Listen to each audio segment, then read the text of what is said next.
पिष्टमय पदार्थाच्या पचनानंतर आपल्या शरीरामध्ये ग्लुकोजची निर्मिती होत असते आणि ते ग्लुकोज आपल्या रुटीन मेटाबॉलिझममध्ये ते कंट्रोलमध्ये असतं.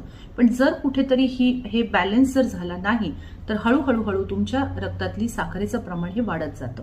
म्हणजे थोडक्यात काय की आपल्या आहारामधून आपण कार्बोहायड्रेटचं प्रमाण कमी केलं पाहिजे किंवा बंद केलं पाहिजे.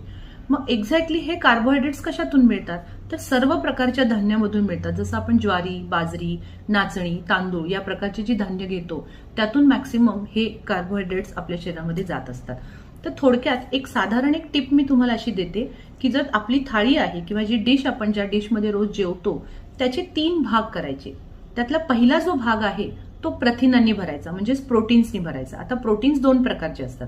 एक असतात ते वेज प्रोटीन की जे तुमच्या डाळी, कडधान्य, घरी बनवलेलं पनीर, मशरूम यामधून मिळत असतं. दुसरा असतो तो नॉनव्हेज प्रथिनाचा भाग किंवा नॉनव्हेज प्रोटीन. त्यामध्ये मात्र मी